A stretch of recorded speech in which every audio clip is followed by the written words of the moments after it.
Hi students, today we are going to study prepositions. Okay, we have already studied tense, active passive voice and direct speech. Okay, so let's start a very important topic, that is prepositions.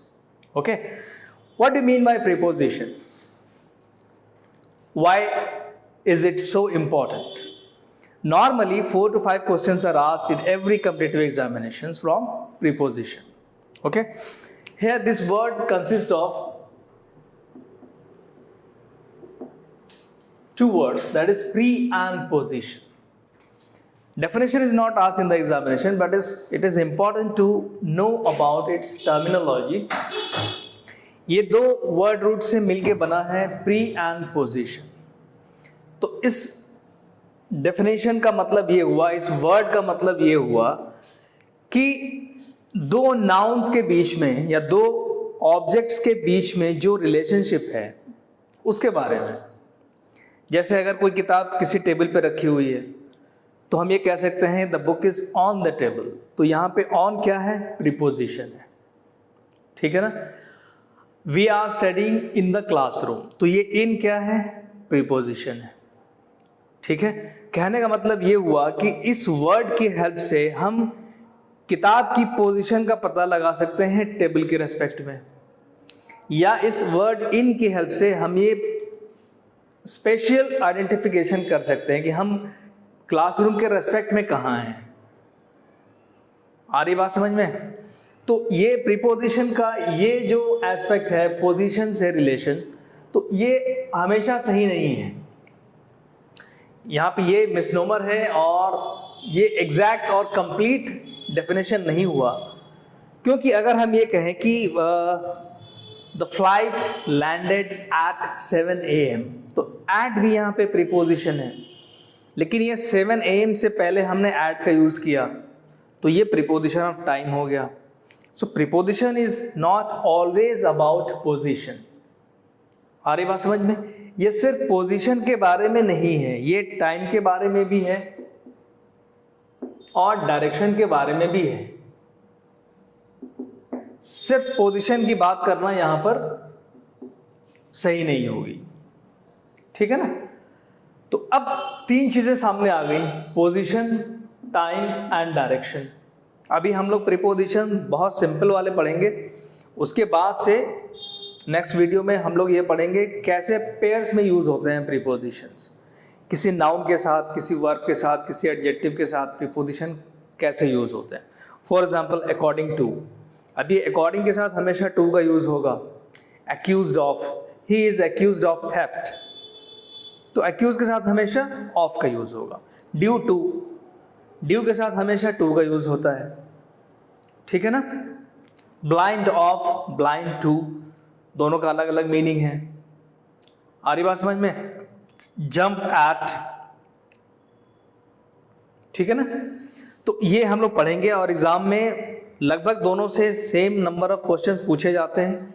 Simple preposition से 2-3 question पूछे जाएंगे और जो prepositions pairs में use होते हैं उनसे भी 2-3 क्वेश्चन पूछे जाते हैं. तो दोनों इंपॉर्टेंट है. ठीक है ना. तो ये हो गई बात 3 एस्पेक्ट की, preposition of position, preposition of time and preposition of direction. एक एक करके हम लोग पढ़ेंगे. जो इंपॉर्टेंट प्रीपोजिशन है उसके बारे में हम लोग अभी पढ़ते हैं.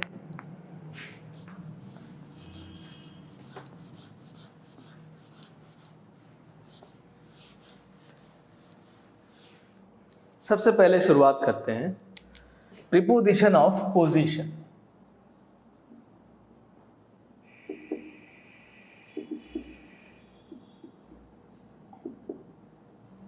या प्लेस, दोनों एक ही बात है. अब इसमें क्या क्या प्रीपोजिशंस आते हैं? सबसे पहले at, in, on, upon,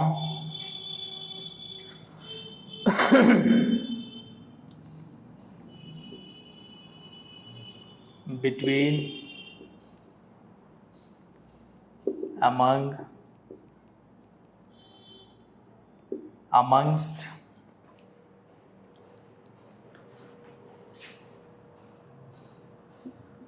over, under, above, below. Okay, अब देखते हैं यहां पर ये कहां कहां यूज होते हैं. Not forget we are studying preposition of position और प्लेस. एक चीज और है कि जरूरी नहीं है कि ये प्रीपोजिशन अगर प्रीपोजिशन ऑफ पोजीशन या प्लेस में यूज हो रहा हो तो बस ये खत्म हो गया इसका यूज. नो, यही प्रीपोजिशन ऑफ टाइम में भी यूज हो सकता है, लेकिन वो टाइम के कॉन्टेक्स्ट में यूज होगा. यही प्रीपोजिशन ऑफ डायरेक्शन में भी यूज हो सकता है, लेकिन कॉन्टेक्स्ट अलग होगा. ठीक है ना. जब आपको सेंटेंस दिया जाएगा तो सेंटेंस में ये पता चल जाएगा कि आपको कौन सा कॉन्टेक्स्ट यूज करना है, पोजीशन, टाइम और डायरेक्शन. ठीक है ना. Now come to the first preposition, that is at. ये एट कहां यूज होता है? ये एट यूज होता है स्मॉल लोकेलिटी के लिए या एड्रेस के लिए. छोटा कस्बा हो, डिस्ट्रिक्ट हो. जैसे currently I am at Aligarh. ठीक है ना. बहुत लोग कहते हैं where do live? I live in Aligarh. तो अलीगढ़ के लिए इन का यूज सुटेबल नहीं है, एट का यूज सुटेबल है, क्योंकि अलीगढ़ इज ए डिस्ट्रिक्ट. ठीक है ना. डिस्ट्रिक्ट के लिए हम एट का यूज करते हैं, एड्रेस के लिए हम एट का यूज करते हैं, स्ट्रीट्स के लिए एट का यूज करते हैं. आ रही बात समझ में? हम प्रीफर करते हैं एट का यूज. नाउ इन का यूज कहां होता है? इन का यूज होता है for continents, countries, states, and apart from these, don't forget metro cities के लिए हमेशा इन का यूज होगा. How many metro cities are there? 4. New Delhi, Mumbai, Chennai and Kolkata. We have 4 metro cities. तो जब भी हम इन मेट्रो सिटीज को मेंशन करेंगे तो इनके नाम से पहले हम इन का यूज जरूर लिखेंगे. She is working in new Delhi. Okay, अब देखते हैं ऑन एंड अपॉन. ये बहुत इंपॉर्टेंट है, इसको आप अच्छे से समझिए. ऑन एंड अपॉन का यूज कहां करते हैं? ये अभी हम बात कर रहे हैं प्रीपोजिशन ऑफ प्लेस की. Okay, now let me give you a demonstration. For example, this is a register. This is a register. And you know what is this? This is duster. Okay? Now, on और upon का फर्क यहीं से समझ में आएगा. ये register है, ये डस्टर है. Any layman even can tell the duster is on the register. The duster is on the register. आपने on का यूज यहाँ क्यों किया? The duster is above the register, या the duster is over the register, या the duster is on the upon the register. ऐसा हमने क्यों नहीं यूज किया? 3 एस्पेक्ट्स हैं या 3 पॉइंट्स हैं इन दोनों को समझने के लिए. ऑन और अपॉन का डिफरेंस बहुत ध्यान से आप लोग समझिए. ये पोजीशन सबको दिख रही है, ठीक है ना. हमने यहां ऑन का यूज क्यों किया? इसके पहले 3 फैक्टर्स हैं. पहला फैक्टर ये है कि जो इस डस्टर की वर्टिकल हाइट है वो रजिस्टर से ज़्यादा है, यानी ये डस्टर रजिस्टर से ज़्यादा ऊंचाई पर है. लेवल से आप मेज़र करें तो इसकी हाइट ज़्यादा होगी, इसकी हाइट थोड़ी कम होगी. वर्टिकल हाइट, पहला पॉइंट ये हो गया कि डस्टर का वर्टिकल हाइट रजिस्टर से ज़्यादा है, ठीक है. दूसरा पॉइंट ये हो गया कि इस डस्टर और इस रजिस्टर के बीच में कोई स्पेस नहीं है. Both touch each other. देखिए कोई स्पेस दिख रहा है? नहीं ना, ऐसा तो नहीं यहां पर है. इन दोनों के बीच में कोई स्पेस नहीं है, यानी दोनों एक दूसरे को टच कर रहे हैं.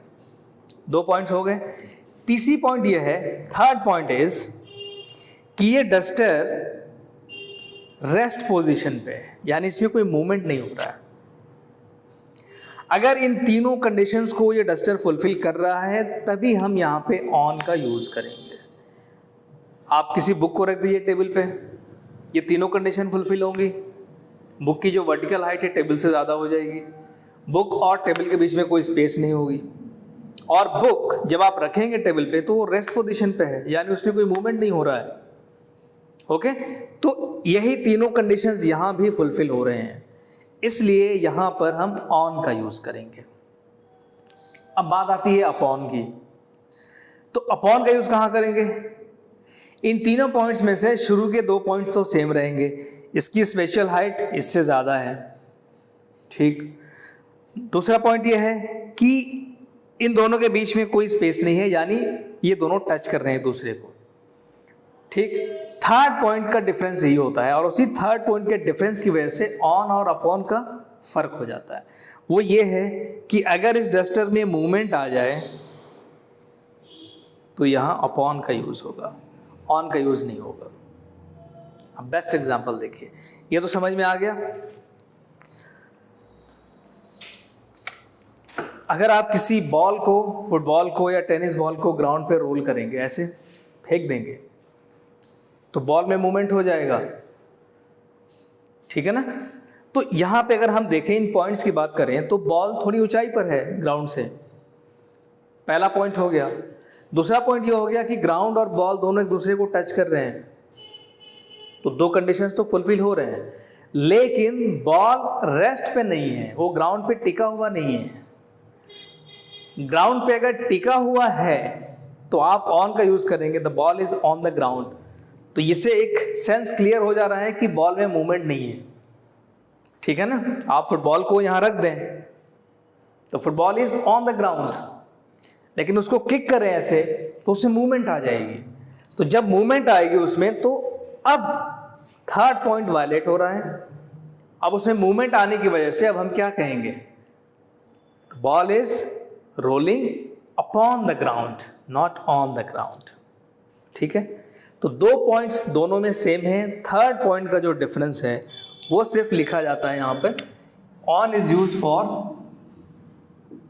Rest position. कॉन्सेप्ट क्लियर हो गया? Upon is use for movement.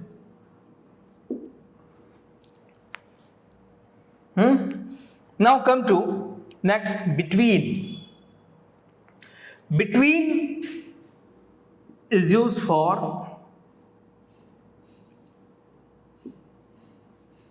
two nouns or objects। अब जैसे between, 2 नाउन के लिए हम between का यूज करते हैं, ठीक है ना। जैसे ये जो बिल्डिंग है, ठीक है ना, इसके बराबर में एक बिल्डिंग है, कोई भी हाउस समझ लीजिए, हाउस ए, ये हाउस बी है, इसके बराबर में हाउस सी है। तो हम ये कह सकते हैं house B is between house A and C, ये हम कह सकते हैं। या normally day to day life में हम ये भी यूज करते हैं, the match between India and Pakistan has been postponed, has been cancelled. यहां पे 2 की बात हो रही है बस, ठीक है ना। The cold war is going on between China and US.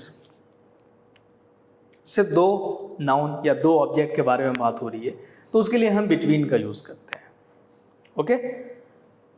या हम ये कह सकते हैं, an agreement has been signed between India and US.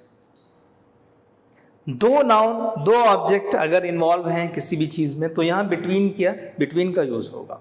2 से ज्यादा है, 2 से ज्यादा है तो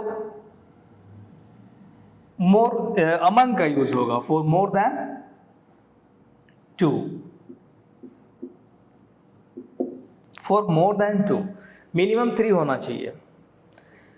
अब अमंग और अमंग्स में क्या फर्क है? यहां कोई बहुत ज्यादा फर्क नहीं है, एक छोटा सा डिफरेंस है यहां पर for more than 2,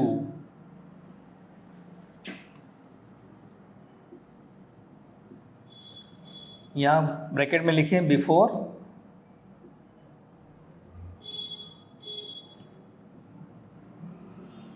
vowel sound. अभी इसके बाद एक्सरसाइज करेंगे ये कंप्लीट करने के बाद से। At, in, on, upon, between, among, amongst, तो ये तो समझ में आ गया। Between it is use for 2 objects और 2 नाउन्स। अमंग का यूज कहां करते हैं? For more than 2। For example, अगर I say the teacher distributed sweets among the students.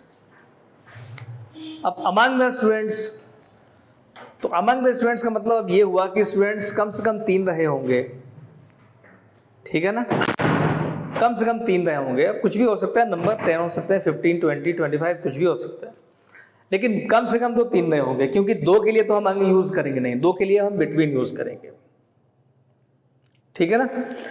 और अगर यहां पर सेम सेंटेंस मैं अगर ऐसे कहूं कि द टीचर डिस्ट्रीब्यूटेड स्वीट्स और टॉफीज डैश अस,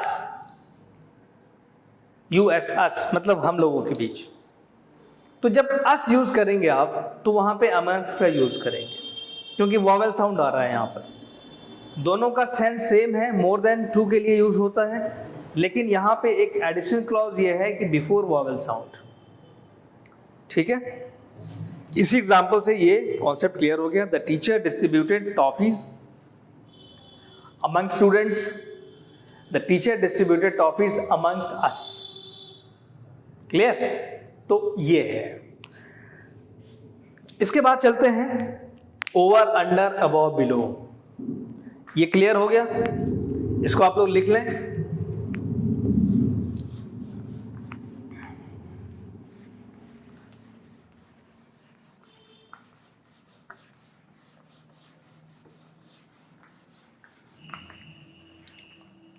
अब इस कॉन्सेप्ट को इधर देखते हैं। बहुत ज्यादा कंफ्यूजन होता है यहां पर बच्चों को। Over, under,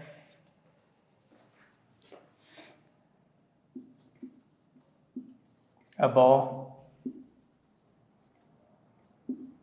below.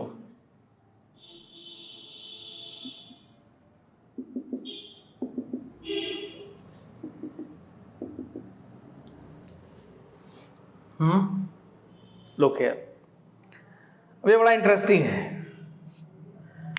Sometimes in place of over we use above, in place of above we use over, and same thing happens with this also. Under के बदले में हम बिलो का यूज करते हैं, बिलो के बदले में अंडर का यूज करते हैं। तो ये समझ लेना जरूरी है कि इसका कॉन्सेप्ट क्या है और किस सेंस में, किस कॉन्टेक्स्ट में हम ओवर का यूज करते हैं और कहां पे हम अबव का यूज करते हैं, ठीक है ना। बहुत सिंपल लैंग्वेज में हम लोग समझेंगे इसको, क्योंकि ये बहुत इंपॉर्टेंट है, यहां बहुत ज्यादा मिस्टेक्स होती है, ठीक है ना। सबसे पहले तो ये समझ लें कि ओवर और अंडर, अब जैसे मैं एक इलस्ट्रेशन दे रहा हूं यहां पे, एक ये जैसे आपने हवाई जहाज को उड़ते देखा होगा, ये बादल हैं और यहां पे एक जहाज है,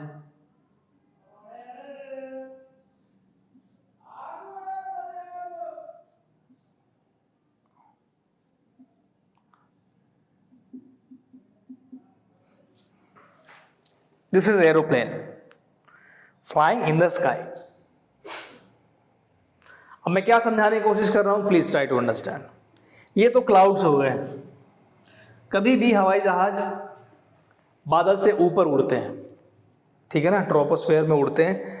जब आप कहीं हवाई जहाज में सफ़र किया होगा आपने तो देखा होगा, मैंने सफ़र किया है, हवाई जहाज से बादल दिखते हैं ऐसे, है ना, बादल दिखते हैं नीचे, है ना। तो इंटरप्शन ना हो इनकी ट्रैवलिंग में, स्मूथ फ्लाइट हो, इसलिए इनको ऐसे डिज़ाइन किया जाता है कि ये बादल से ऊपर उड़े, ठीक है ना, ताकि कोई एक्सीडेंट वगैरह ना हो। तो अब ये तो चीज़ सबको पता है कि हवाई जहाज चलो आसमान में उड़ते हैं। बादल से ऊपर। तो एक बात हमें ये बताएं आप लोग कि यहां पे इस सेंटेंस को कहने के लिए कि the aeroplane is flying over the clouds और अबव द क्लाउड्स, क्या यूज होगा? चलो एक और छोटा सा एग्जांपल देता हूं। ये जैसे बिल्डिंग है, बहुत सारी बिल्डिंग एक साथ होती हैं। अब यहां पे एक पतंग उड़ रहा है,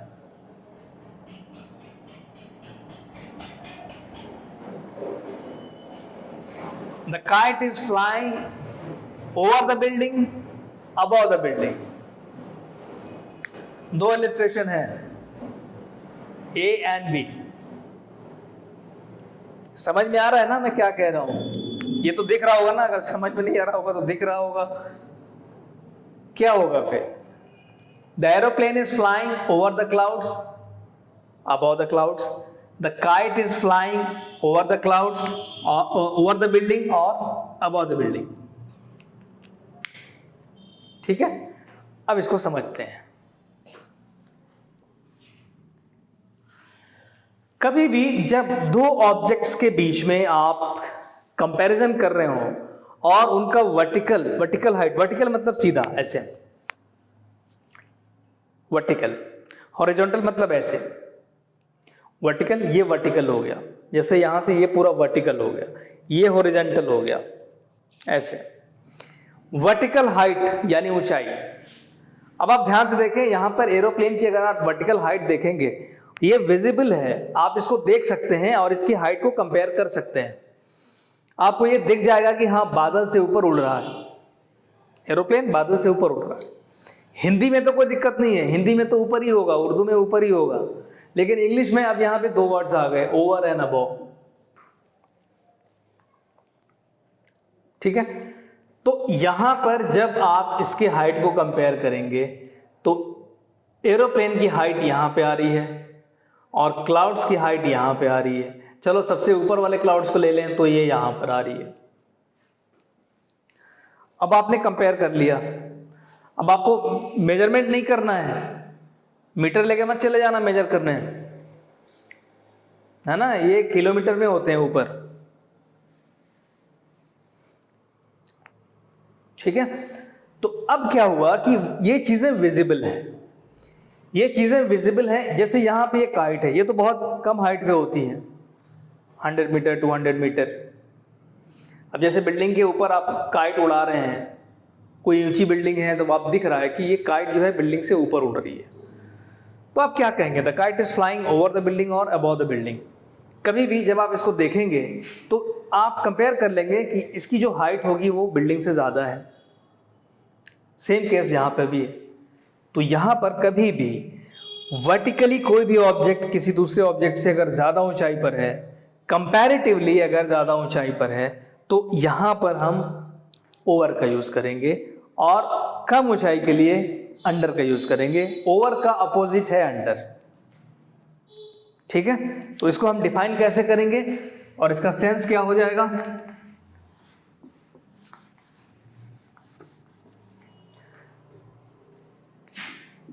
इसका मतलब हो जाएगा वर्टिकली अबव,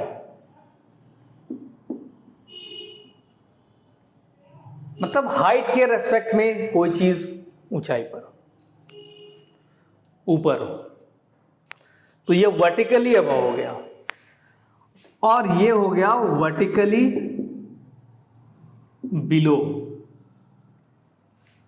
जैसे अब इसका एक एग्जांपल देख लेते हैं। द कैट इज स्लीपिंग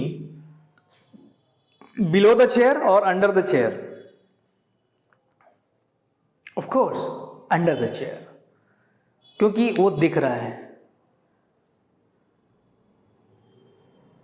जो वर्टिकल पोजीशन है बिल्ली का और चेयर का, वो आप कंपेयर कर सकते हैं। ठीक है ना, तो बिल्ली की पोजीशन नीचे है, डाउन है, चेयर के कंपैरिजन में। तो यहां पर ये वर्टिकली अबव हो गया, ये वर्टिकली बिलो हो गया। सेंस समझ में आ गया? Now come to above and below. अब यहां अबव और बिलो में वर्टिकल हाइट का कोई सेंस नहीं है।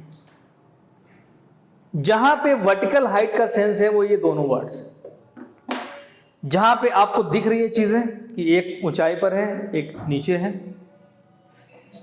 एक का वर्टिकल हाइट ज्यादा है दूसरे का वर्टिकल हाइट कम है, ठीक है ना। लेकिन अब इन दोनों वर्ड्स में अब वर्टिकल हाइट का कोई मतलब नहीं रहा, ठीक है ना। अब यहां पे अबव का मतलब क्या हुआ,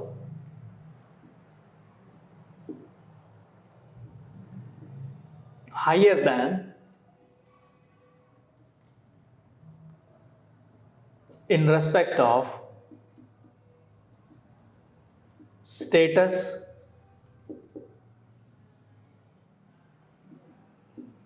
dignity and position। अब यहां पे आपको दिखेगी नहीं चीजें,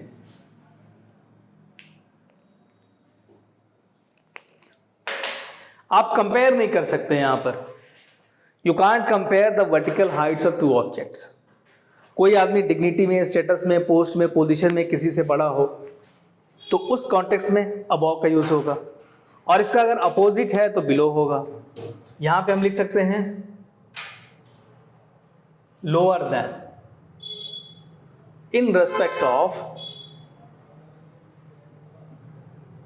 स्टेटस, डिग्निटी एंड पोजीशन, ठीक है ना। फॉर एग्जाम्पल, अब छोटा सा एग्जाम्पल है, his performance in the examination was dash the mark, above the mark, below the mark, दोनों हो सकता है। अबव द मार्क मतलब out perform, outstanding performance, below the mark bad performance. तो इसके लिए अबव और बिलो का यूज हो सकता है। Don't talk below the belt, कहते हैं ना, don't talk below the belt. Below the belt, belt का मतलब यही जो बेल्ट हम लोग यूज करते हैं। बिलो द बेल्ट का मतलब ये होता है वल्गर, ठीक है ना, इनडिसेंट। इनडिसेंट लैंग्वेज में कोई बात कर रहा है या वल्गर कंटेंट है उसकी कन्वर्सेशन में, तो हम कहते हैं ना don't talk below the belt. Below the belt, under the belt हम कभी यूज नहीं करते, बिलो द बेल्ट, क्योंकि यहां पर कंपैरिजन जो है वर्टिकल हाइट का कॉन्सेप्ट खत्म हो गया। अब हमें कंपेयर नहीं करना है, ये चीजें इंटेंजिबल है, ये टेंजिबल है। टेंजिबल का मतलब जिसे हम देख सकते हैं, कंपेयर कर सकते हैं। यहां पे हम जिसे हम देख नहीं सकते, बस फील कर सकते हैं, एनालिसिस कर सकते हैं, ठीक है ना। तो ये यूज हो गया ओवर का, अंडर का, अबव का, बिलो का, ठीक है। नाउ अब आगे चलते हैं प्रीपोजिशन ऑफ टाइम में।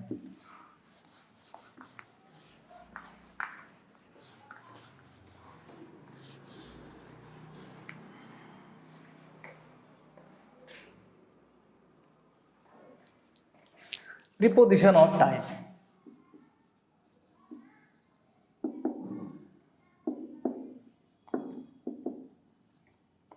Again very important. Preposition of time में भी ये वर्ड आएंगे सारे जो यहां पे आ चुके हैं।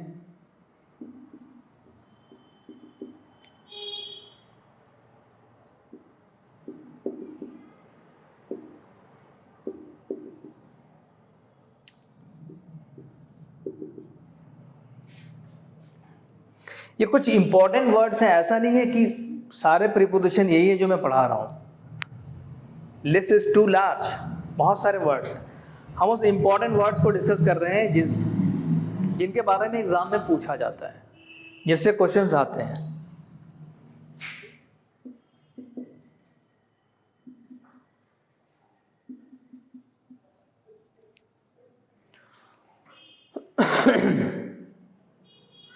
एक और वर्ड आता है यहां पर, येट।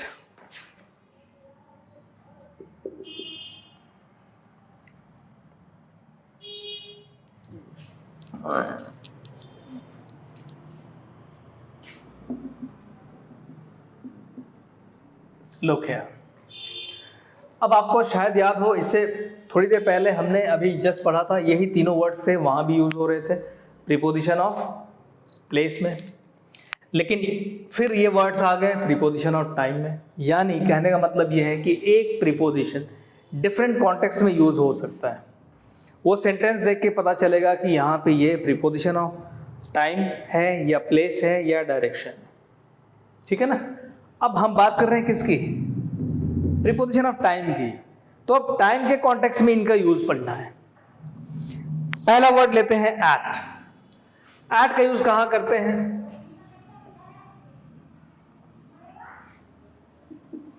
क्लॉकल टाइम। क्लॉकल टाइम का मतलब घड़ी का टाइम जब भी हम मेंशन करेंगे 7:30 AM, 9:30 PM, 1 AM, तो क्लॉकल टाइम के लिए हम एट का यूज करते हैं। या इसके बदले में एक और वर्ड आता है एग्जैक्ट टाइम। इस पॉइंट को हमें ध्यान में रखना है, क्लॉकल टाइम यानी घड़ी का जो टाइम है। Now in, where do we use in, preposition में, प्रीपोजिशन ऑफ टाइम में इन का यूज कहां है। इन हम कहां यूज करते हैं, मॉर्निंग के लिए, इवनिंग के लिए,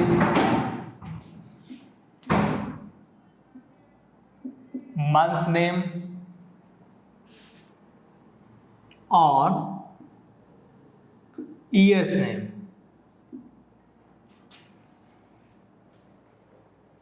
मॉर्निंग, इवनिंग, मंथ्स नेम और ईयर्स नेम। अब एग्जांपल देखते हैं।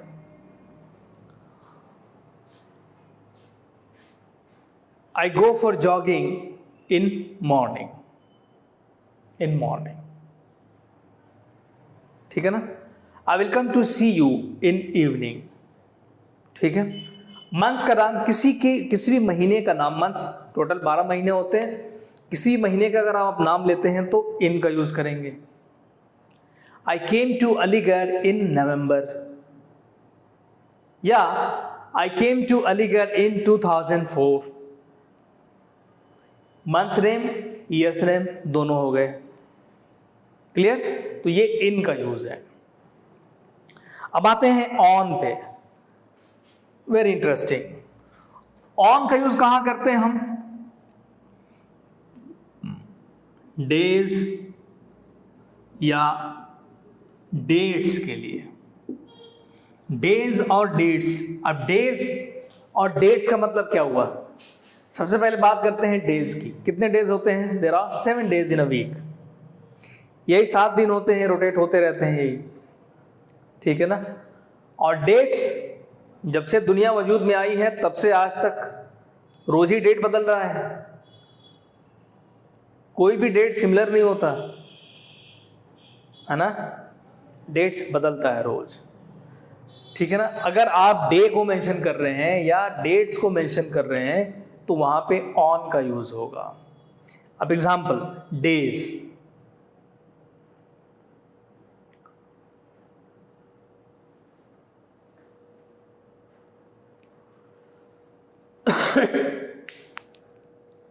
he came to Aligarh on Monday, on Monday, on Sunday, on Tuesday। तो डे को आप मेंशन करेंगे तो ऑन का यूज करेंगे। डेट्स, अब डेट्स का मतलब है, डेट्स में 3 चीजें होती हैं, serial number of day, name of month, name of years. अब जैसे ये है 15 अगस्त 1947, या इसको हम ऐसे भी लिख सकते हैं, ये क्या है, independence day, the day we became independent, ठीक है ना। अब मैं क्या एग्जांपल देने जा रहा हूं, एग्जांपल ये है, इंडिया बिकेम इंडिपेंडेंट डैश 15 अगस्त 1947।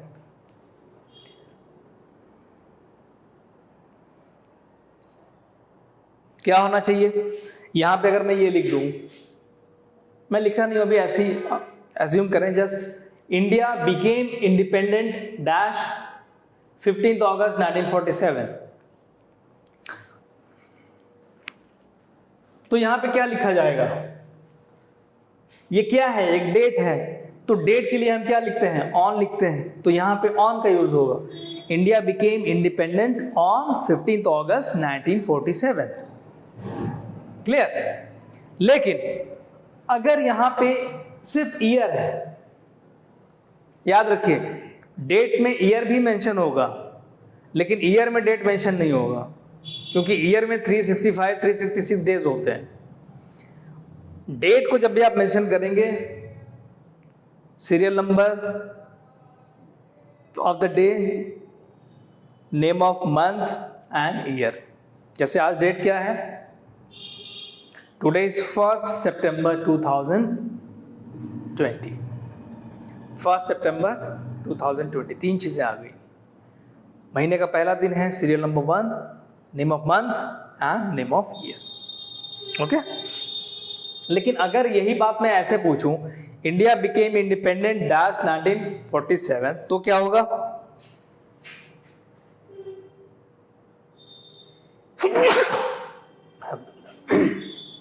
तो यहां पे इन हो जाए। क्यों? क्योंकि ईएस नेम के लिए हम यहां इन का यूज करते हैं। क्लियर हो गया? अब ये पढ़ने के बाद हम लोग एक्सरसाइज करेंगे, पहले इसको समझ लेते हैं। अब यहां पे एक वर्ड है टिल। टिल का मतलब क्या हुआ? टिल का मतलब ये हुआ end point of any activity.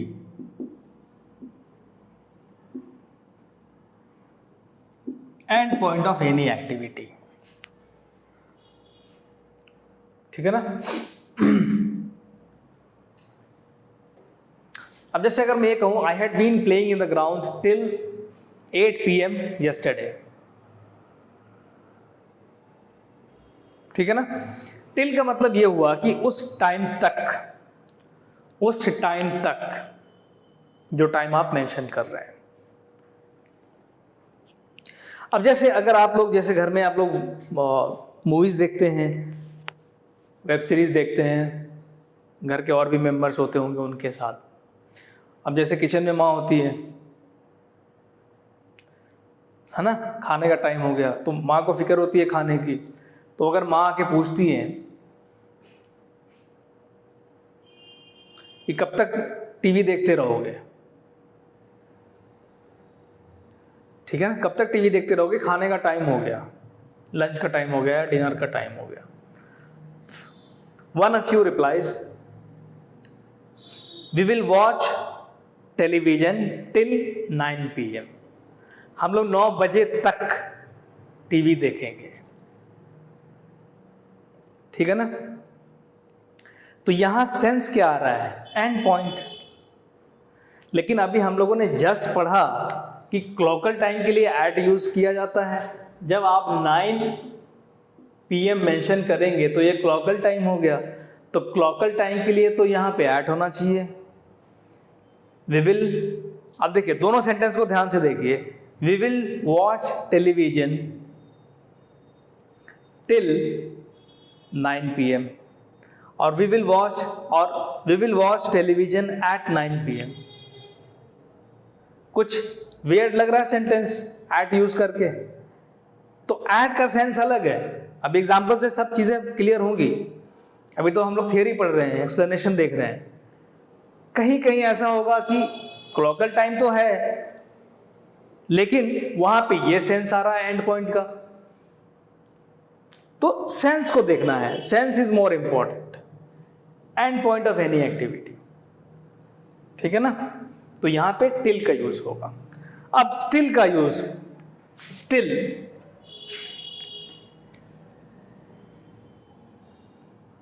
Continuity of action at present. Present में कोई भी एक्टिविटी अभी चल रही हो, है ना, तो हम वहां पे स्टिल का यूज करते हैं। आई am still reading a newspaper, मतलब मैं अभी भी न्यूज़पेपर पढ़ रहा हूं। इस मोमेंट पे अगर कोई काम चल रहा है तो हम उसको क्या बोलते हैं? स्टिल यूज करते हैं। जैसे टीचर्स पूछते हैं ना, अभी तक तुम्हारा होमवर्क नहीं हुआ, अभी तक तुमने क्वेश्चन सॉल्व नहीं किया, तो स्टूडेंट क्या रिप्लाई देता है? No sir, I am still doing it. दोनों में फर्क है। आई एम डूइंग इट, मैं कर रहा हूं, आई एम स्टिल डूइंग इट, मैं अभी भी कर रहा हूं। मतलब सेंस ये है कि अभी वो कंप्लीट नहीं हुआ है, एंड ही इज और she is on the verge of completing it. ठीक है ना? तो स्टिल का यूज कभी भी, स्टिल का यूज पास्ट में नहीं होता, फ्यूचर में नहीं होता, प्रिफरेबली स्टिल का यूज प्रेजेंट में होता है। प्रेजेंट में ही कहते हैं किसी काम को जो अब तक ना हुआ हो, चल रहा हो। ठीक है ना? जैसे आपने किसी को कोई काम दिया करने के लिए और आप एक्सपेक्ट कर रहे हैं कि वो काम 10 मिनट के बाद पूरा हो जाएगा। ठीक है ना? 10 मिनट बाद आपने उससे पूछा, हैव यू कंप्लीटेड? तो वो क्या रिप्लाई देगा? No, I am still doing it, मैं अभी भी इसको कर रहा हूं। ठीक है ना? तो स्टिल का मतलब अभी भी।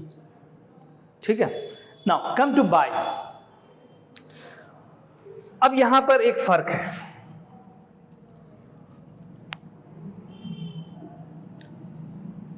एंड पॉइंट विथ डेडलाइन, इसको याद रखना है, डेडलाइन को।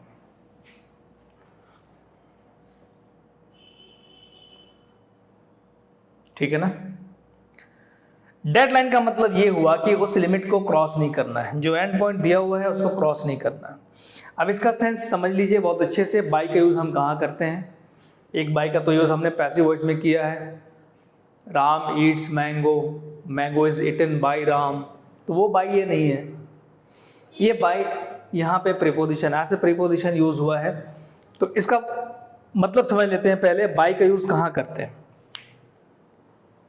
By is used to express two things. First, end point, and second, deadline. End point with a deadline. अब जैसे मैं आपको कोई होमवर्क दिया और मैं ये कह रहा हूं कि कल 5 बजे शाम तक होमवर्क करके मेरे पास मेल आ जाना चाहिए। Your work should reach to me by 5 PM tomorrow. तो हमने क्या यूज किया यहां पे? बाय। टिल क्यों नहीं यूज किया? टिल भी तो एंड पॉइंट है। टिल भी एंड पॉइंट है, बाय भी एंड पॉइंट है, लेकिन टिल के साथ डेडलाइन नहीं है, बाय के साथ डेडलाइन है। डेडलाइन का मतलब कि उस लिमिट को हमने पहले कह दिया है कि क्रॉस नहीं करना है। ठीक है ना? अब इसका एक और एग्जांपल बताता हूं। जैसे आप लोग फॉर्म भरते होंगे, एमयू का, जामिया का, कहीं का भी फॉर्म भरते होंगे, तो वहां पे एक पर्टिकुलर डेट होती है, उसी डेट तक आपको फिल करना है। वहां नोट में लिखा होता है, candidates are requested to apply for the course of their choice by 15th of this month. मतलब ये एक डेडलाइन है, उसके बाद आप नहीं कर सकते क्योंकि साइट क्लोज हो जाती है। दूसरा एग्जांपल मैं दे रहा हूं, जब भी आप न्यूज़पेपर में इनकम टैक्स डिपार्टमेंट की नोटिस पढ़ेंगे तो वहां पे लिखा होगा taxpayers are requested to deposit income tax return by 10th of this month। क्यों ऐसा क्यों होता है? क्योंकि उस डेडलाइन से पहले अगर आपने वो काम नहीं किया तो फिर आपको पेनाल्टी देनी पड़ेगी या वो काम हो नहीं सकता।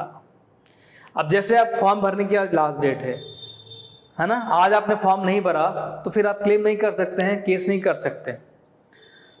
एक केस तो ये हो गया। दूसरा केस ये है कि इनकम टैक्स रिटर्न आज आपने फिल नहीं किया, आज डेडलाइन है, हो सकता है कल करेंगे तो आपको फाइन देना पड़े। बाहरी बात समझ में? तो डेडलाइन के एक्सप्रेशन को, सेंस को समझाने के लिए बाय का यूज होता है। येट कहां यूज होता है?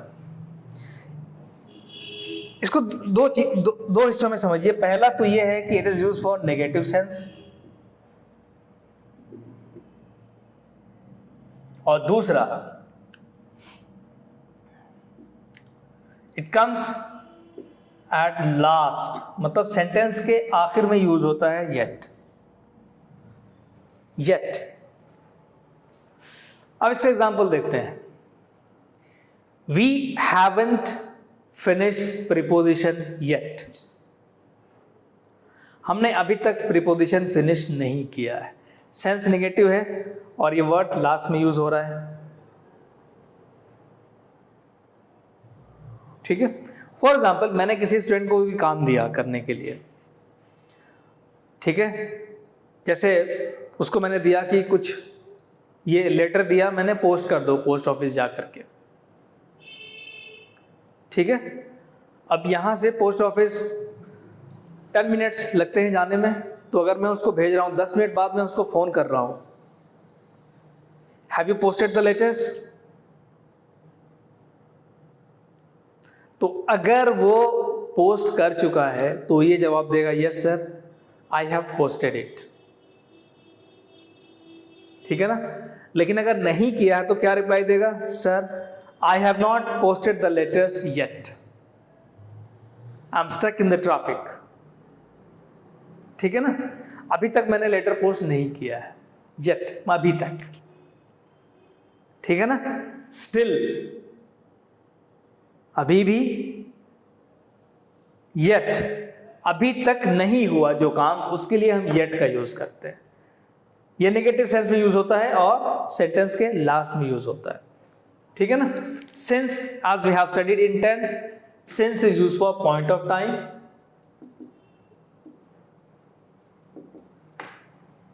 It is use for point of time. जैसा कि हमने प्रेजेंट परफेक्ट कंटिन्यूअस में पढ़ा था कि I have been reading a magazine since morning, ठीक है ना, सिंस मॉर्निंग।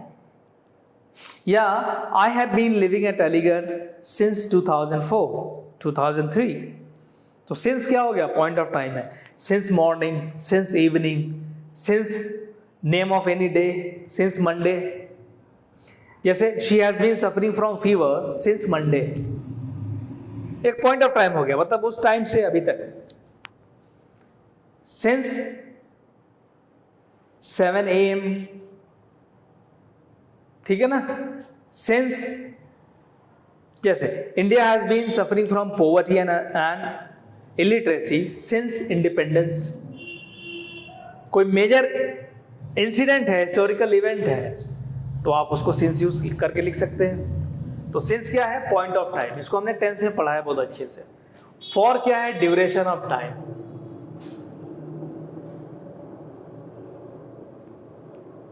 फॉर 2 hours, जैसे the children have been playing in the ground for 2 hours, तो ये फॉर क्या हो गया, ड्यूरेशन ऑफ टाइम हो गया, मतलब पीरियड ऑफ टाइम। इसको ड्यूरेशन भी बोलते हैं, पीरियड भी बोलते हैं। This is duration of time, clear. From, अब ये थोड़ा सा है तो बहुत simple, it is use for starting point. अब इसके फर्क को समझ लीजिए, सिंस और फ्रॉम में क्या फर्क है। सिंस कभी भी यूज होगा तो परफेक्ट कंटिन्यूअस में यूज होगा। हम ये नहीं कह सकते हैं कि she has been reading a book from morning, from morning नहीं होगा कभी भी,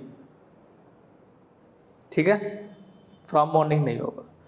परफेक्ट कंटिन्यूअस में कभी भी स्टार्टिंग पॉइंट को दिखाने के लिए या पॉइंट ऑफ टाइम को दिखाने के लिए हम सिंस का यूज करते हैं, ठीक है।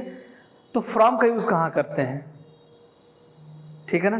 फ्रॉम का यूज भी स्टार्टिंग पॉइंट के लिए ही होता है, लेकिन उस फॉर्मेट में नहीं होता जिस फॉर्मेट में सिंस यूज होता है, ठीक है। जैसे अगर मैं ये कहूं, अब छोटा सा एग्जांपल दे रहा हूं, हालांकि इसके बाद हम लोग एग्जांपल करेंगे। The match will start dash 8 PM। अब मैं ऑप्शन दे रहा हूं, एट, दूसरा है फ्रॉम, तीसरा है सिंस, और चौथा है फॉर। बहुत सिंपल है, ये क्वेश्चन कई बार पूछा जा चुका है। The match will start dash 8 PM, clear.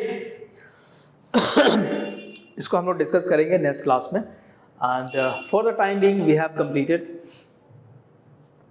in so far we have completed two important topics, that is preposition of position and preposition of time.